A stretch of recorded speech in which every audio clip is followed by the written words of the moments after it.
Hello and welcome to Enlightened Empaths, your community for the spiritually awakened, where we discuss, explore, and connect with fellow empaths, healers, intuitives, and seekers. Hello, empaths. Welcome to the show. We hope your week is off to a great start.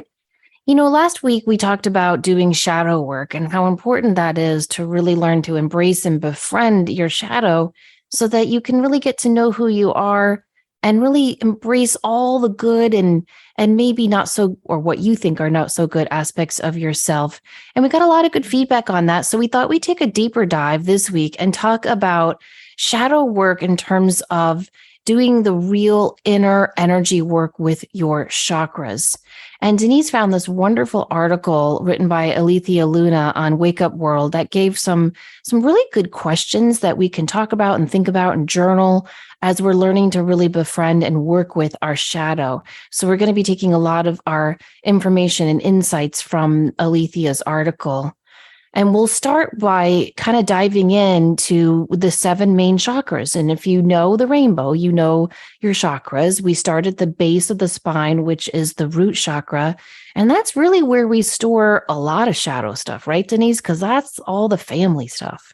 It is. And I think another good reason to be focusing on this right now is the energy of this summer is about releasing. It's about letting go. It's about hitting the reset button. We're kind of in a suspended animation right now of knowing that it's almost time to move forward, but we have to clear things out first. And hopefully this show will help you. Some of these will resonate with you and you'll say, oh, that's where I need to start. And that's what I can work on to help make this a gentler transition for myself. Yes. So the root chakra, like I said, is at the base of the spine. It is where we store ancestral stuff, family of origin issues. It's where we feel rooted, grounded, and safe in the world. So if you have a lot of, like, for example, lower back pain, sciatica issues, it can mean that you're not feeling safe in your body, in your home, in your work.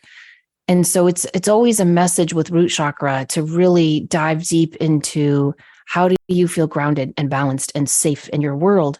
And when you're working with your shadow, with the root chakra, one of the things you want to look at are your personal boundaries. How good are you at setting healthy boundaries?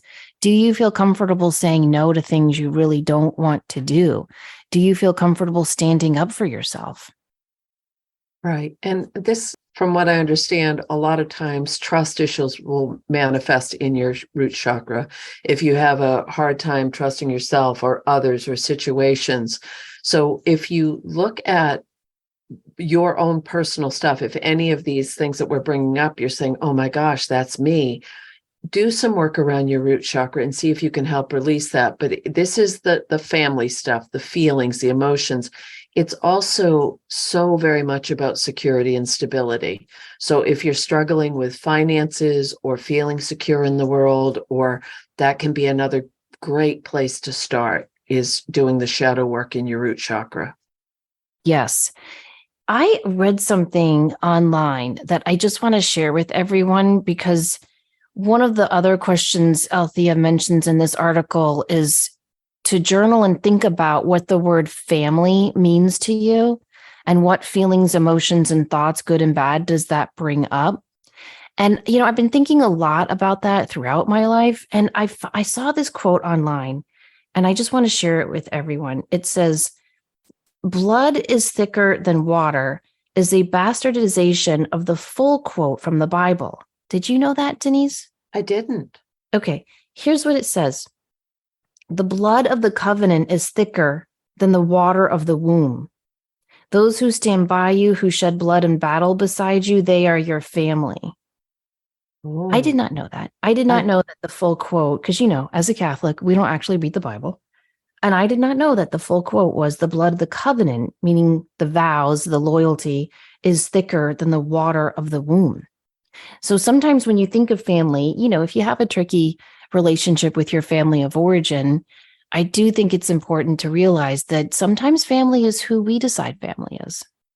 Yes, that's so vital right now. And another aspect of this shadow work in your root chakra is going to be that ancestral healing What have you inherited? What is ending with you? Where does that line in the sand say it stops with me? I'm not passing this forward, or I'm going to end the patterns. So this isn't a light and fluffy shadow work chakra.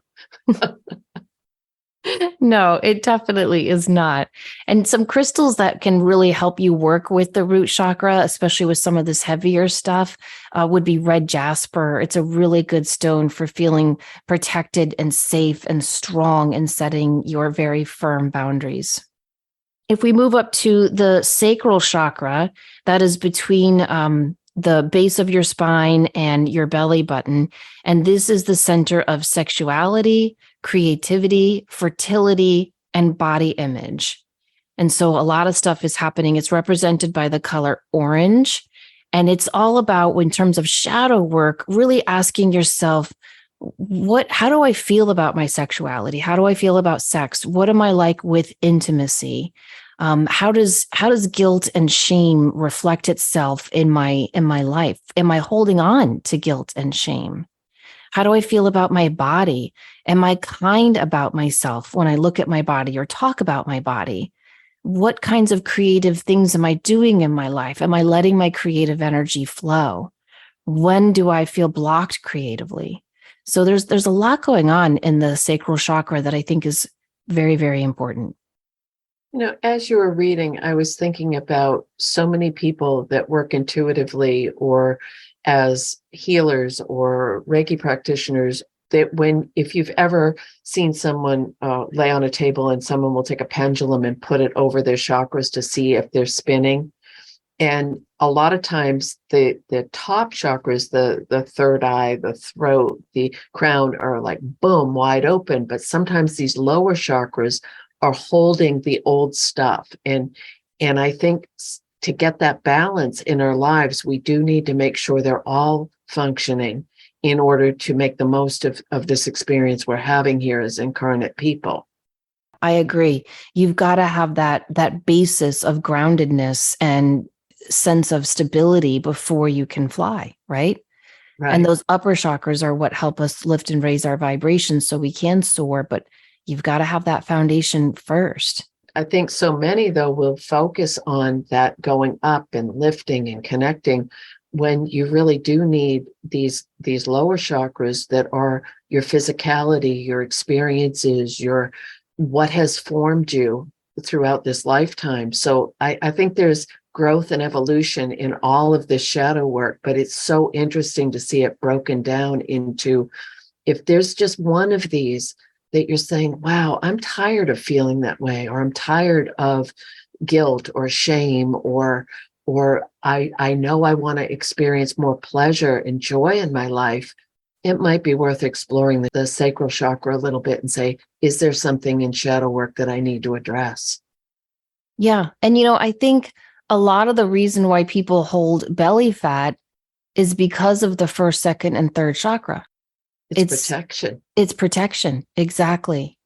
And so when you're willing and ready and able to dive deep into these heavy, heavy questions and really look openly and honestly at yourself, I think so much can be released, not only physically, but emotionally and spiritually as well. And I could see where looking at this shadow work with how it manifests in the chakras and the energetic system it can go in all different directions, because we've done other shows on this, and a lot of our listeners are very practiced in the chakras and how it works and aligns with, the organ systems and all of that. But it seems if you were working with other people, this is going to help you do release techniques for them as well by knowing this information. One of the questions Althea poses in this article is, I deserve pleasure in my life. And she says to repeat that statement and ask how that feels when you say it. Isn't that interesting? I don't know that I've ever said, I deserve pleasure in my life. I don't think I've ever said that to myself. I've said I deserve happiness. I've said I deserve love, or I deserve success or joy. But I don't think I've ever used the word pleasure. Right. Because often it is, many times it's seen as hedonistic rather than enjoying the physicality that we've been blessed with. Yeah, I agree. And so working with your sacral chakra will not only unlock your fertility and your creativity, but it'll help you with the intimacy in your relationships with others and with yourself, and to be comfortable saying to yourself in the world, yeah, I deserve pleasure in my life. And I think that's important because we all do. And if you go into the solar plexus, this is where shame might be hiding its little ugly face. If you are holding shame about something. And I think for many empathic people who have a softer personality or a gentler way of looking at life, if you're afraid of expressing your anger, that can manifest as shadow work in the solar plexus chakra. If you're a little more, you may present with a stronger exterior. The other side of that is what scares you about being soft and vulnerable and letting people see that side of you. So it's interesting how you can go either way with the shadow work in this chakra. It also can be what really wipes you out? Where do you get that lonely, I don't know where to go from here feeling? Is that something that can be addressed through this chakra as well? Yes. And, think about it. If you cross your arms in front of you, wherever the crossed wrist land on your body, that's where your solar plexus is. So it's right above your belly button, and its color is yellow. And it is all about feeling joyful. Like if you think about yellow, you think of the sun, and that makes you think of joy and confidence and success. But like Denise said, it's also where we hold a lot of shame. It's where we store a lot of anger. And it's where we get this sense of holding on to stuff, which again often does explain why a lot of people hold their weight there, because they're not letting go of some things that they need to let go of. It's where we feel our sense of true confidence and true self-worth. And so if you're working on shadow stuff with that, and you're feeling kind of not worthy of success or health or joy or pleasure, or you don't feel like you have the right to stand up for yourself or set healthy boundaries, a lot of that can be stored in the solar plexus chakra. And so looking at your anger and where it comes from, and kind of like we were saying last week, where I was talking about how anger can be your friend, and sometimes it can protect you because it's preventing you from feeling the sadness. Well, eventually you're going to have to feel that sadness, right? And so I think working with these questions and thoughts and journaling about them, maybe even while holding a yellow stone like citrine or yellow chalcedony, is a great one for working on family of origin issues. You can just place that over your solar plexus chakra and really kind of think about, where is the anger in my life rooted in? What is it? Where did it start? And how is it preventing me from moving forward now? Or what am I feeling ashamed of, and why? Is that even my shame to carry? Or if you're scared about anger, ask yourself, why? What happened in my life? Remember the story I told last week about my client who, with the one time she stood up, her father had the car accident? Mm-hmm. Yes. So you might want to find the root issue of what made you kind of feel like you don't have a right to be angry. Now, another perspective on this, if you're working to develop your intuitive skills, or as a psychic or as a reader or as a medium, this is that gut, you feel it in your gut. I had a gut feeling. That's going to be your solar plexus. So when you start to brush some of these shadows away and face them, it will help you get a clearer perspective with your intuition development as well. Yes. Yes. And that will never lead you astray. Right. Okay. With the heart chakra, that's located right where your heart is, a little bit above. Its color is green, and it's all about really working with love. And we're not just talking about romantic love here.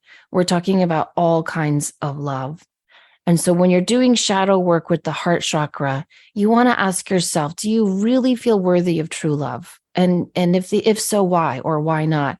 What were you taught about love as a child? What kind of example about love and romantic love did your parents teach you or model or demonstrate for you? I think that's really important because we do tend to attract to ourselves, at least initially until we've healed our shadow and befriended our shadow, we tend to attract the person to us romantically that has the same characteristics of the parent we had the most issues with. Right. And I think we're constantly saying, open your heart, lead with your heart. And I believe we all want to feel safe enough to do that. We want to feel safe enough to be vulnerable and open our hearts and feel. And by facing the things that you may have trouble accepting about yourself, or that have been, as you mentioned, a repetitive pattern in relationships, or that when you have to look at the mirror and say, I brought this to the table too, I think you're doing big heart work. You're doing big work in clearing those shadows. If you can say, yes, my ex relationships have been this, and this, but what I brought to that didn't help, or that was my part in why things didn't work out.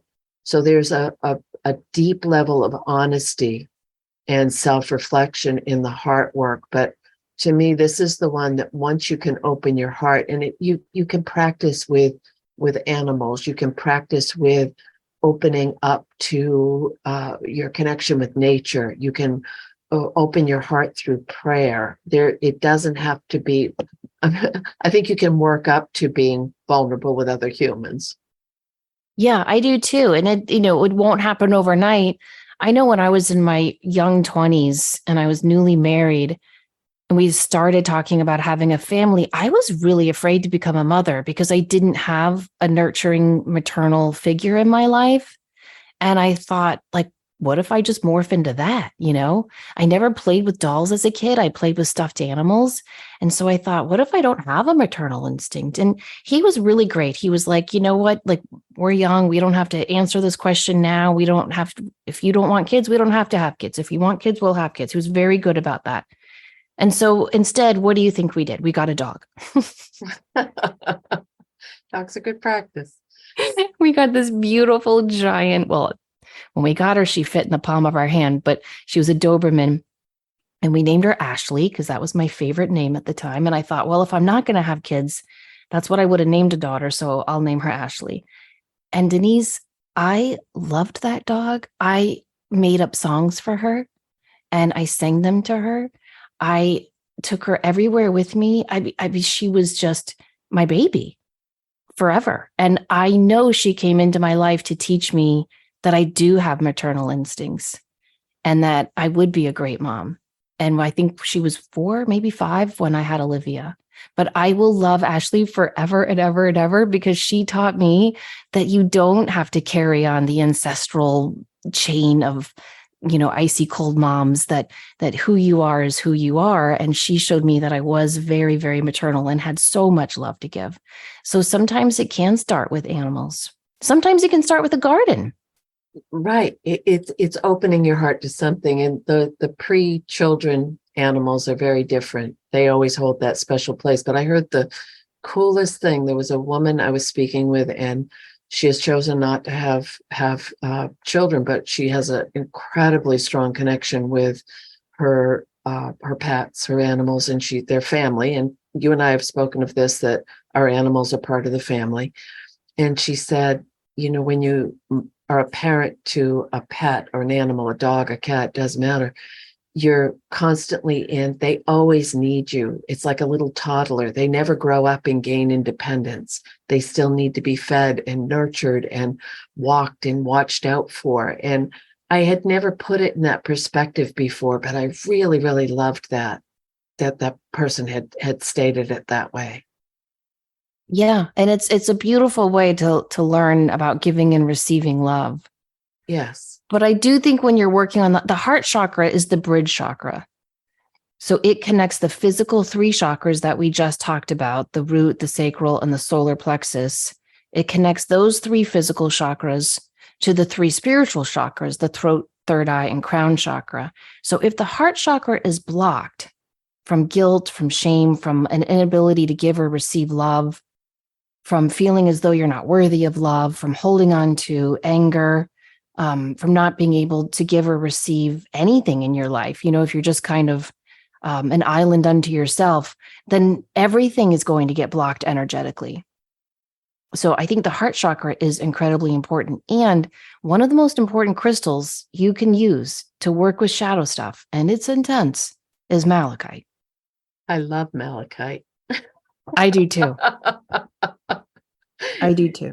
But I told you it's the drill sergeant, right? Like if you work with rose quartz is going to be like, that's okay, Denise. If you don't want to deal with these heavy questions today, we can do it tomorrow or next month. Don't worry.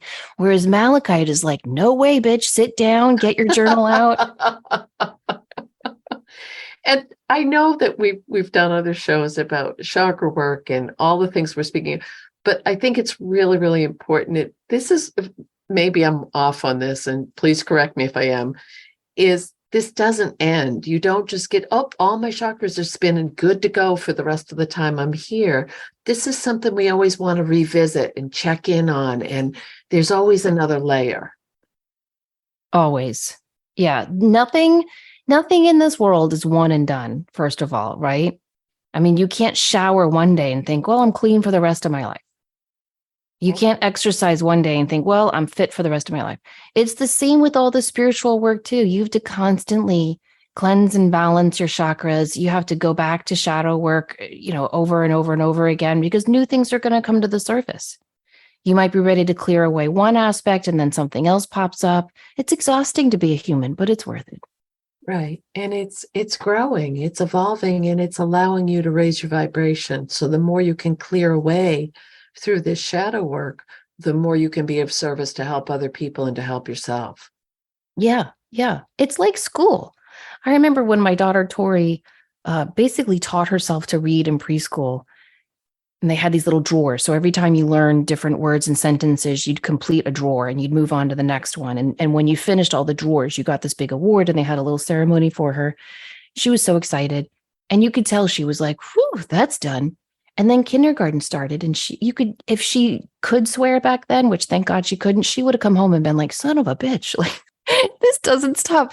And I always think of learning spiritually as the same way. In kindergarten, you learn to read and write, and you think, okay, and then fourth grade, you learn fractions, and and then you get to high school and it's algebra and calculus and literature. It never stops. As you're speaking, what popped into my head was that where you are on your life path is going to determine some of the shadow work that you're addressing as well, and what your priorities are. So if you're young, older teenager, young adult, and you just want a romantic relationship, and you're saying, well, I want to clear my heart chakra so that I can bring in this love, and I want that's going to be different than someone who's in a more mature place in their life. Not mature, that sounds derogatory, but who has had more life experience and has had heartbreak, or has had their priorities are going to be different. Yeah, I totally agree with that. But I do want to add a caveat that I don't think you can just start with the heart chakra, right? No, I don't think you can open your heart chakra without working on your boundaries of the root chakra, your intimacy and vulnerability capabilities with the sacral chakra, and your feeling of self-worth and deserving of love. You've got to cover all that before you work on opening your heart to love. Yes. And they're all interconnected. Yeah, they really are. Okay.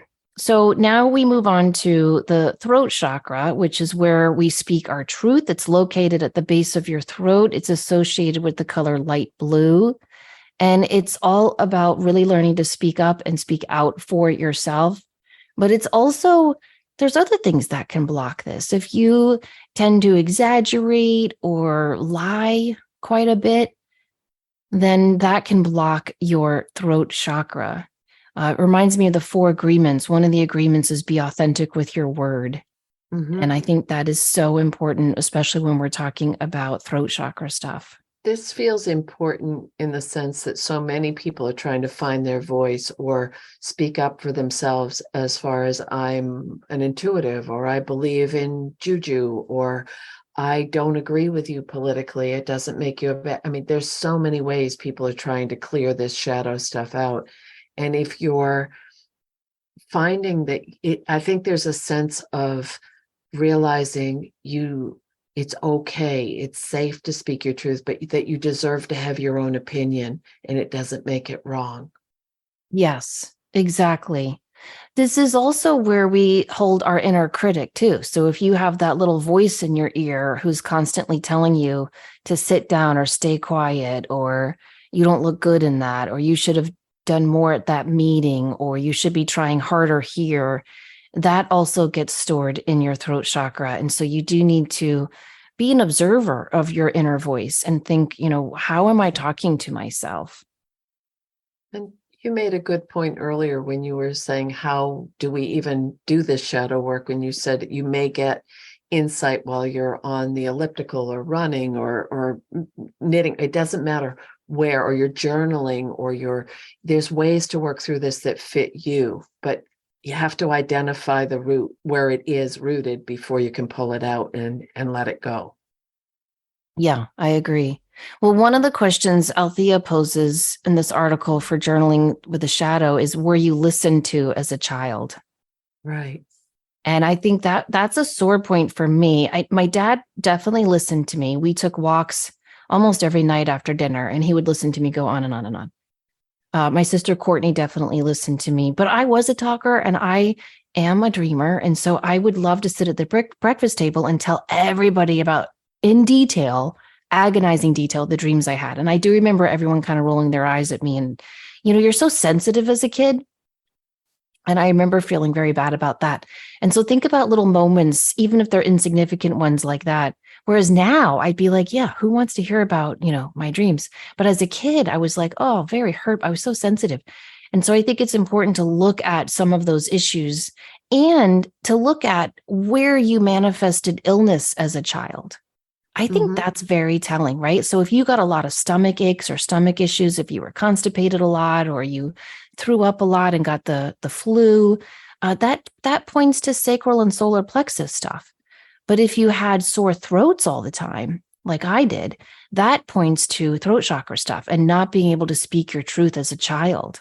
And so I think if you had headaches, that points to third eye stuff. So I just think it's really interesting. If you had a lot of ear infections as a kid, that can mean either that your parents were arguing a lot, or there were just a lot of messages that you just did not want to hear, or that were hard for you to hear and were very, very negative. So looking at some of the chronic health issues you may have had as a kid can be really eye-opening and revealing. And this can be really useful with your own children, or if you have someone that you're caretaking who isn't able to communicate as clearly, but they're having physical reactions. Is there some chakra work you could do with them, or some energy work you could do with them that would help make that easier, or at least you can validate and acknowledge, especially in the case of children? Yeah, exactly. Something else you can look at with throat chakra shadow work is, where are you criticizing people? Where are you judgmental and critical of people? That question reminds me of, when you point your finger at someone, and the old saying is, you got three fingers pointing back at you, right? So whatever you're judging others on is a reflection of how you are judging yourself. And looking at it in that light, I think is really, really important. Another, I hope that we're conveying is that this isn't easy, but be gentle with yourself as you're working through any of this stuff, because it's deep, it's old, it's been integrated into a part of who you are and how you've survived or navigated being here. And please be gentle with yourself. Yes, I agree. And speaking of being gentle, some crystals that are great for the throat chakra would be blue lace agate. Blue calcite is very soft and calming as well. Angelite or celestite are stones of peace, and they also bring in the help of your guardian angels and spirit guides. So those are all, I think, great choices for working with the throat chakra. That's perfect. So the third eye chakra. And if you feel like you've been hoodwinked, when was the last time you used that word? If you've been deluded, or, with that you don't feel like you can trust what you're seeing, or there's been some kind of denial possibly, or you're seeing things with rigidity of there being good, bad, black, white, dark. That's not having that whole full spectrum that you're looking at something with. And if you're not trusting your intuition, this can be a shadow that manifests in your third eye as well. Yeah, and I think it's really important to point that out because we think the third eye chakra is also called the brow chakra because it's located right between your eyebrows and about an inch above. And everyone thinks of the third eye chakra as the seat of psychic ability, right? And, ooh, this is where you see dead people in clairvoyance. And isn't that groovy and cool? And yes, it is. However, the third eye chakra is also where we hold a lot of our ideas about the world and ourselves in terms of what we can and can't control. So you'll notice like a lot of type A personalities tend to get migraines and headaches. That is because their third eye chakra is blocked.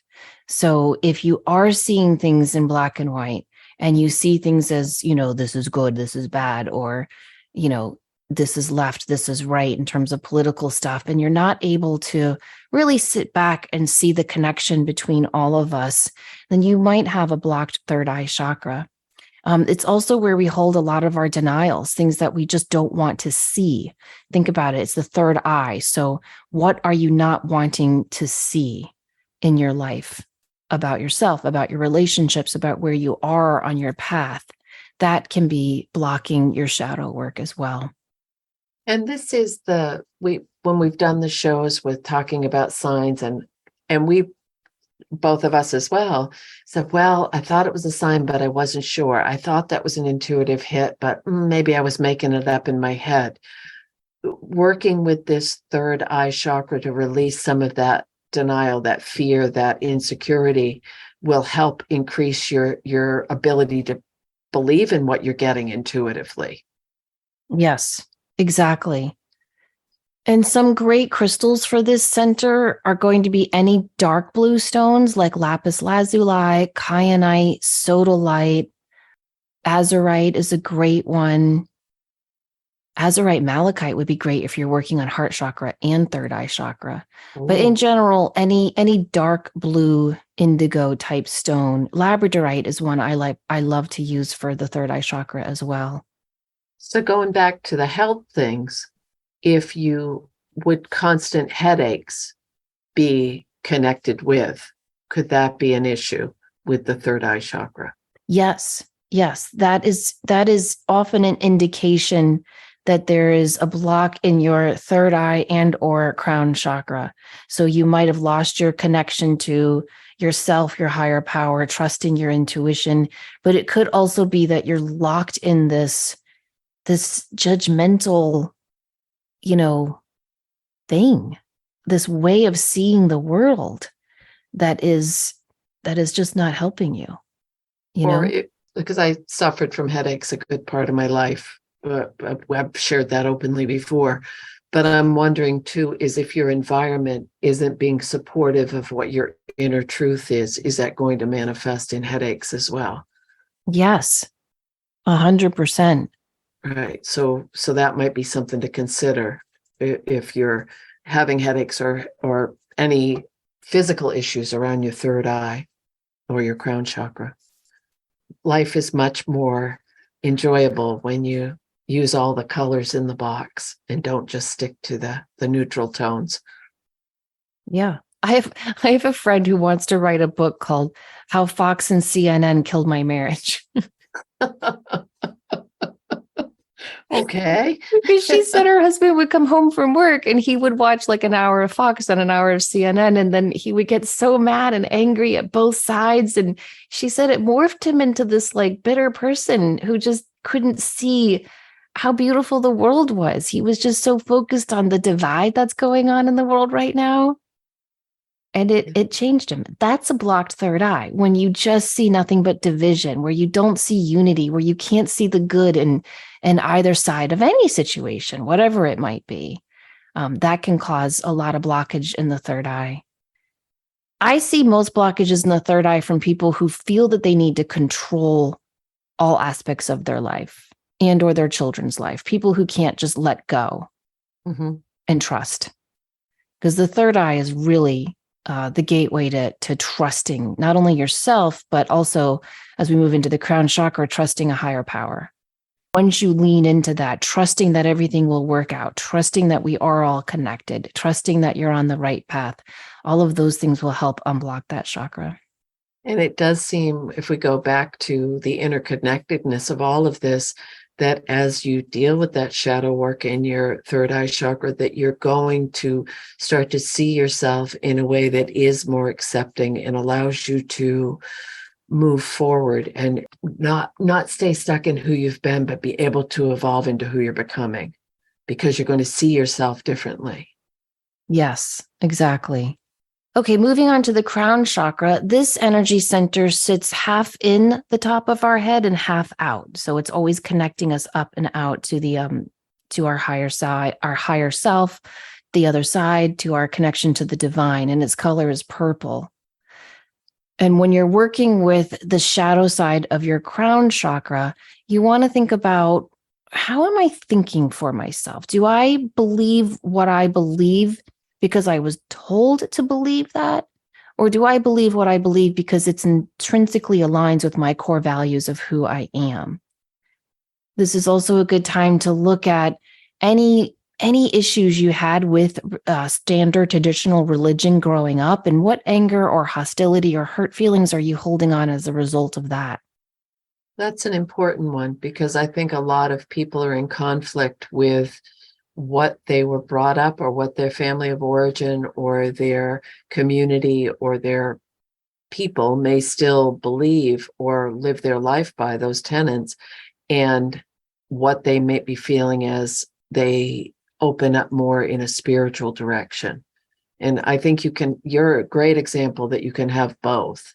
You can still follow the tenets of an organized religion, but if it's holding you back or it's causing imbalance with your understanding of who you are as a spiritual being and your connection to that, it might be something to look at. But I think that this is a really important one, because it is how we connect to all that is. This is when I yammer on incessantly about tapping into the collective. This is where that's happening, is when you're opening up your crown chakra to really connect up with all that is. This sounds terribly judgy pie, so I guess I'm in the whatever chakra that one is. If you're not being realistic about what's going on in your life or in the world, and you're being so airy-fairy woo-woo about it, that can be a shadow too. Oh yeah. Oh yeah. And we've seen that happen in people that we've worked with, right? Where they just are, they kind of go way too much into that belief system. Right. And it's comforting sometimes to, if it's a harsh place or it's a harsh, but the bottom line is, when you start to really face who you are, what has helped determine those shadows, and you start to say, I don't think I want to own that anymore. I don't think that's who I am. It really does change your life. Yeah, it really does. And it frees your life too. Yes. It does. It frees you because, you said, what did you say? I'm a great example of balancing traditional religion with woo-woo stuff. I don't know that I am a great example, Denise, because most of what I do is against what my church preaches, So I don't know that I'm a good example. But what I know is that there are certain aspects of my faith that bring me connectedness, that help me feel anchored into who I am. I know that I've always found so much solace in Mother Mary, and I don't care who Mother Mary is. Do you know what I mean? Like, if she's Isis or Athena or the wife of God, like, all those labels and names mean nothing to me. So I don't get hunkered down in that. I think it's important to take what you valued and learned and were comforted by in any faith you were brought up in, and leave the rest, and to give yourself permission to do that. It's okay. It is okay to do that. I heard a really interesting, and I've been thinking about this a lot. I did a little workshop last week, and I was listening to someone speak, and they said that it was talking about connecting with guides and angelic realm and, ascended masters, all of those things. And they said, it's an archetype. So what you just said was so spot on with that of you may use the words Mother Mary, someone else may use Isis, someone else may use, but it's still that same archetype of energy that you're tapping into. Yeah. And I'm not going to get mad at anyone who's like, no, it's not Mother Mary. It's Athena. It's, Hecate. Like, okay, that works for you. Like that's part of the third eye chakra stuff, just accepting people where they are on their path. And I think once we do that, we tend to acclimate and attract people who then accept us where we are on our path. What I love about everything we've talked about today is if you're tired of repeating family patterns, or you're tired of hiding a part of yourself that you don't feel really comfortable with or confident about, or you're avoiding how you're feeling about things, this can be a great place. It's private, it's quiet. You don't have to go and spend $1 bajillion to have someone else tell you what you know in your own heart to be true. Yes. And before we wrap up, can I talk about my favorite crystals for the crown chakra? Oh, please do. Yes. Okay. So Sugarlight is really good for this one. Super 7, Auralite, Amethyst, of course, Purple Fluorite. One of my favorites for shadow work with the crown chakra is Chirote. It's spelled Chairote. It's found in Siberia. So think about Siberia. And the stone has like purple, this beautiful, beautiful purple, but it also has a lot of black in it. And then it usually has this like white going down. So it's all about taking the dark and the light aspects of yourself and unifying and accepting and embracing them with the purple energy of divinity and divine love. And think about the fact that it grows in Siberia. Anything that grows in Siberia is tough as you know what, right? It's a tough swear word. And so it's going.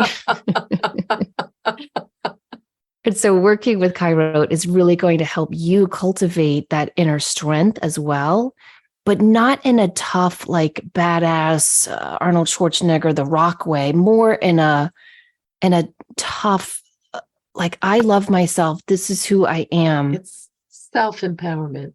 Yes. Thank you. Yeah. So if you haven't heard of Chirote, check it out. It's a really cool stone.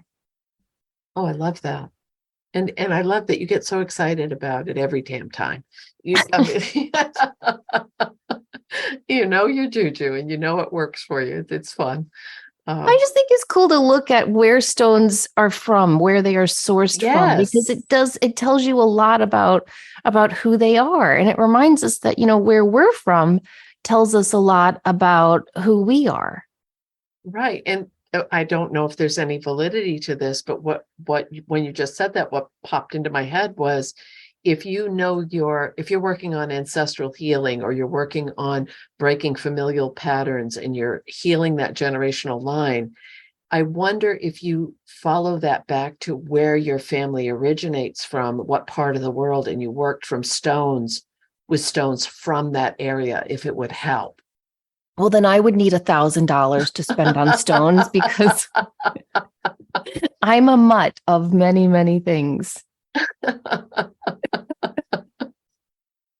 Right? Like I couldn't pick, say, Preseli stone from Stonehenge, okay, but I'm only like 20% English. So then I'd have to, I don't know, that would be a lot. But no, that's a great idea. Well, I'm sorry. It's a cross you'll have to bear, is just to buy a bunch of crystals.